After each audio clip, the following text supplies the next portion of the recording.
All right, welcome to the Fantasy Six Pack Hour. My name is Joe Bond, founder of FantasySixPack.net.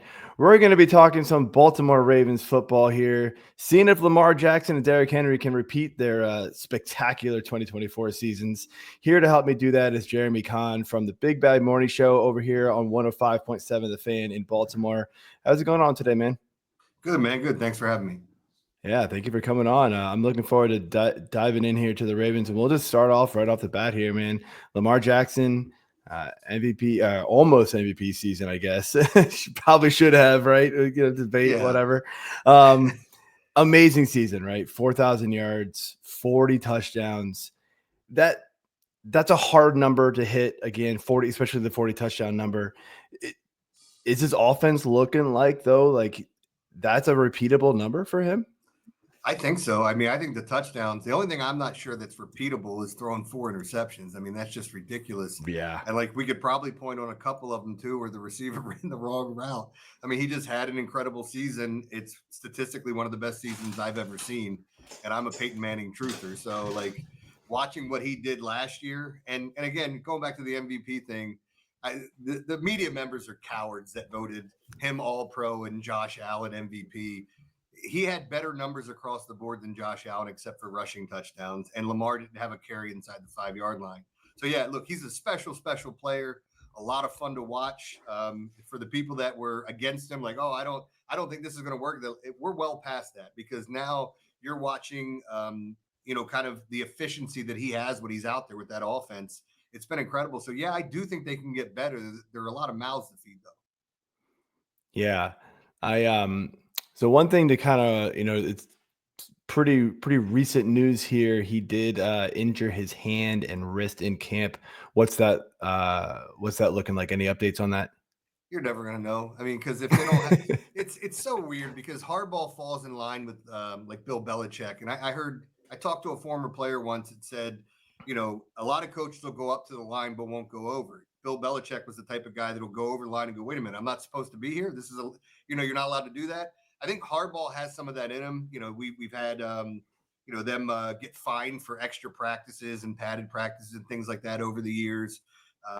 It's interesting the way to see how things have gone there because he doesn't like to tell people where the injury is. So if somebody has a leg injury, it might say thigh. So you don't know if that's a quad or a hamstring. Mm-hmm. And then he even came out and said, oh, somebody stepped on his foot. So I don't know how serious it is. If it was something really, really serious, I think we would have already heard something by now. But maybe there are just some bumps and bruises there that he's got to go through. Yeah, I mean, I guess the one sign is as he starts practicing again. I guess we don't have to worry about it. It's funny you mentioned the interceptions. I just completely glossed over that when I was looking at his stats. I happened to go to that Commanders game where I guess Mark Andrews let the ball go slip through his hands and got one. So I was there for one of the random 4 interception games. And that was a crazy interception too, right? Like, yeah. How the hell did he come up with it? Type thing. Yeah, it's just that was again nuts. watching it up close and personal. It's the best season I've ever seen a quarterback have. Yeah, he was quite the season here. Another amazing season, as I led off with, Derrick Henry defied the age of 30 rule. Broke out for over 1,900 rushing yards, 16 touchdowns. Again, I mean, I guess if you're leaning into Lamar being able to do it again, there's no reason why Derrick Henry can't. Yeah, I guess we all think of that 30-year kind of benchmark for running backs, and it's like I don't know what they're going to do after that. We've seen guys like Eddie George hit the wall. I mean, what happened to Sean Alexander? It was like, hey, he's great, and now he's what?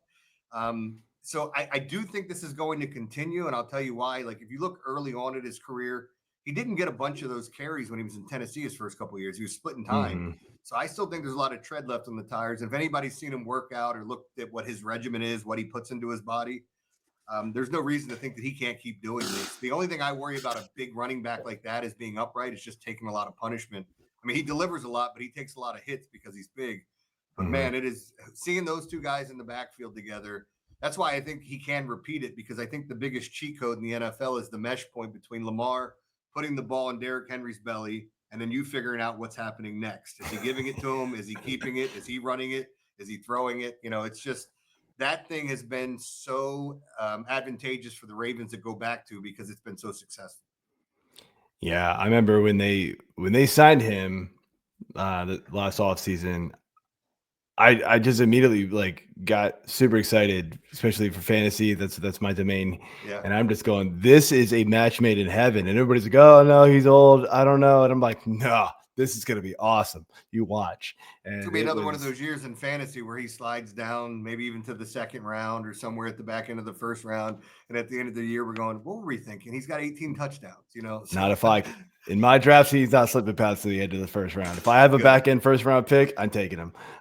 So all my league mates that I know are listening to this, guess what? He's coming to me. Yeah, I mean, I guess the one thing is like in a with a run heavy team like this, like you got to look at the offensive line. Are they healthy and ready to go? Is it the same kind of thing? Because that's gonna be what I think will help decide whether or not Lamar and Henry can repeat. Yeah, I think where they got stabilized last year was, I mean, you bring Ronnie Stanley back.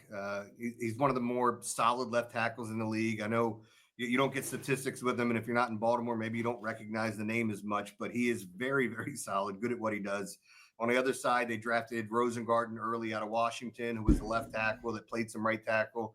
So you kind of got your bookends there. And in the middle, you got Tyler Linderbaum, who I do worry about the Ravens losing in the offseason because they have to make a decision on Adafiowe or whether or not it's going to be Tyler Linderbaum who they end up keeping, because one of those guys is going to get overpaid.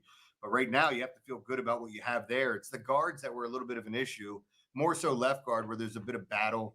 Falele is another guy, that big project that they picked up. And they think that this guy can be something special, but in his first preseason game, he just got absolutely destroyed. Looked better in the second. But I still think this is a solid offensive line. I worry more about them in pass blocking than I do in run blocking.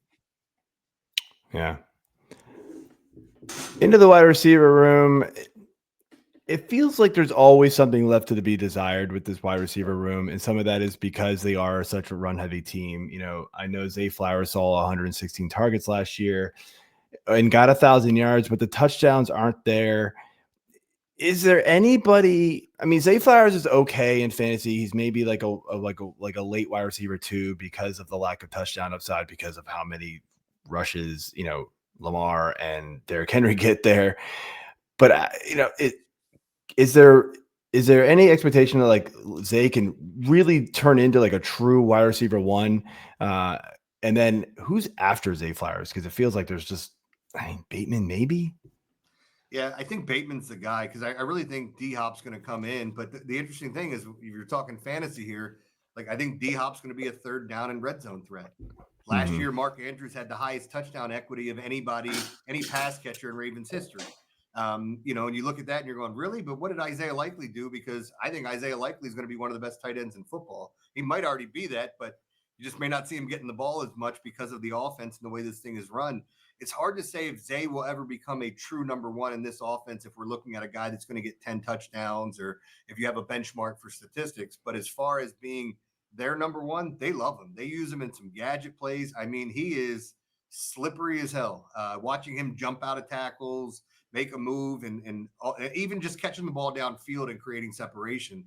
But when you talk about the number two, I do think it has to be Bateman. For years, we kept saying, what's going on with Lamar and Rashad? These are 2 first-round picks, and they can't get on the same page. Even the strip sack that happened in the AFC Championship against the Chiefs, he had Bateman running down the sideline wide open. He waited on it, and then he got hit before that was a touchdown. So I think he is the number two as far as wide receivers. But realistically, I think you have to look at the tight ends on this team. And I know Likely's hurt. Andrews is still as good as anybody in this league, even after coming off of one of his worst playoff performances ever. Yeah. So just to jump right into that tight end room here, and Mark Andrews had a good 2024. I think it kind of surprised people at the end of the year, like how many fantasy points and what his overall stat lines were, but it was very touchdown heavy, as you've kind of alluded to. Targets dropped last season. Started off really, really slow, and I think there wasn't a lot of talk about the injury that he had in the offseason. And I think my belief is that really slowed him down early on. But he finally got going in the second half, and we saw how much he finished there. Can he rebound, especially in like the targets and the receptions department there? I don't think 11 touchdowns is hard to repeat regardless of who you are. But does he rebound this year, especially with likely injured camp and possibly not ready for week one? Yeah, I think likely, more than likely, we'll miss week one, even though that's a big game against Buffalo. And obviously, you want all your guys there, but I'm sure Mark Andrews is ready for that one. Look, I think the guy can play as well as anybody in this league. I just think he's it becomes an issue with this team because you have so many different guys that you can Mhm. go to, and they all can win in one-on-one matchups. Isaiah Likely is a freak of nature, and he's the guy they're going to pay and let Mark Andrews walk. There was actually talk on the day of Likely's injury that they were working on a contract extension at that point because that's a guy they want to get locked up. When they unleash him and he becomes tight end number one, and you get to see the targets going to him, I think he's going to be an absolute monster in this league. And again, like the Mark Andrews thing, I know he picked up in the second half of the season and he accumulated a lot of yards, touchdowns. He was getting a ton there. He's still going to get the red zone targets. I have no problem if people want to draft him and he's going to be your tight end one at all. But I do feel like it's maybe you'll understand this. It's a lot like owning Deshaun Jackson back in the days. 3 times out of the year, you're going to be the happiest guy in the league, and the rest of the year, you're going to go, "Hey, what do you get? 30 yards? What happened?" So I worry about that possibly happening. But yeah, for the future, for people stocking stuff away for dynasty, and I know some things are picked up. I'm telling you, jump on Likely. Oh But I yeah. do think both those guys are going to have good years. Look for Likely maybe back in week 2. All right. All right. Good to know. All right, so I asked this question to everybody that comes on, and is there a guy in camp that maybe some of the more casual fans wouldn't know that's flying under the radar that you think fantasy managers especially should kind of keep in their back pocket for a rainy day? Yeah, look, man, we just talked about Derrick Henry and all the things there that can happen with a running back, and he had a healthy season last year, knock on wood. They got a guy named Keaton Mitchell, and if you didn't get to see him, he Oh ran yeah. for him in a couple of games before he got hurt and missed some time. I mean, it's that whole thunder and lightning thing. He can hit a home run from anywhere on the field. He's so fast. He can catch the ball in the backfield. They can use him in many ways. He's very undersized though, so that's the issue. Is like Hmm. how much punishment can he take throughout the year? Because I think in the first season when we got a chance to see him, everybody was like, "Man, this kid's really fast, and he's got. I mean, can stop on a dime. Great ability. He holds on to the football." And if you go back and watch some of the highlights, I think Keaton Mitchell is definitely a guy I'd grab towards the end of my draft, just in case something happens to Derrick Henry. And then even then, if you had to plug him in for a week, as I said, he might get a handful of touches a game, but he can take any one of those at the house. Yeah, we've seen it a lot with him. We saw it early this preseason too. He had a great drive against was it, I forget who it The was. Colts, Was it the Colts? Yeah, he had a great I think drive. it He was. just dominated that one drive. I remember that. So you think he's the RB2 over Justice Hill if Henry were to get hurt? So they're going to use Justice Hill too. I mean, that's in talking about the running backs they have. They're going to keep 4 running backs, but those are going to be the 3 guys primarily that's touching the ball. I think he's been so explosive in camp that you got to get him touches. And I'm wondering if Derrick Henry does get dialed back a little bit more. If he's not seeing his 18 carries a game, 20 carries a game, maybe it comes off as 16, 17. It's going to depend on game flow. But I think Keaton Mitchell is definitely one to stack because I think if Derrick Henry got hurt, Mitchell would be the one that slides in as the one, even though Justice Hill is the 2. They like Justice Hill as that pass catching back, and they've used him quite a bit as that. Okay, okay. A little bonus question here, and I just thought about this one. So you mentioned game flow, and I do think, and we saw this a couple times last year. If the Ravens do fall behind, they've got to abandon the run, and that really hurts Lamar and Derrick Henry's rushing floor that they've got. Is the defense up for the challenge again to keep this team just ahead in most of the games? We know the offense is going to do their job, but is the defense ready to go? I think they're going to have a top 5 offense and top 5 defense in the league. And I'm not one of these homers. Like I try to call it like I see it. This team they're loaded. Yeah. And they finally have depth, which it makes you nervous because you always worry about injuries in that one room, and all of a sudden your depth can go away real quick. But I mean, Jair Alexander is an absolute dog. I mean, their entire secondary is made up of number 1 picks, and that includes 3 cornerbacks, Roquan Smith in the middle, and then all these pass rushers that they've been working on, these young guys. And by the way, their pass rush is more about scheme than it is actual talent. The kid Green they drafted in the second round is an absolute monster. So yeah, this team has a chance to be really special this year, but they still got to show everybody they can do it in the postseason. Yeah, I scream and yell every time the Ravens seem to have somebody fall to them in the draft that probably should never get that far. And it's like, again, seriously. My wife's so a big good, Ravens fan, so she loves it, but I'm like, ah. All right, Plus, you got Jamie. the Thank you dual for household, man. Right? yeah. That's fun. Thank you for coming on, man. This was great. Great talk. I learned a lot. Hopefully everybody else did too. Before we go, let everybody know where they can find you and what you've got going on this season. Yeah, I mean, I'm on the Big Bad Morning Show. If you're in Baltimore on 105.7 The Fan, I think we have a really good show where we talk about a lot of different things, sports primarily, but we get a lot of guy talk too. And you know, I sell picks. I have my own gambling website called concretelocks.com. It's two N's. Been doing that for a while because gambling is something I've done for over 25 years, whether it was daily fantasy or we're just talking straight up games. I mean, I've been doing it since it started. All right, sounds good, man. Yeah, and if you're still here, hit that subscribe button, that like button, leave those comments. We'd love to hear from you. Jump over to fantasysixpack.net as well. Become an all-access member. You get the award-winning rankings, my draft cheat sheet, player projections during the year, DFS and betting advice, and hit that playlist right here. Check out the rest of these team training camp reports. See you next time.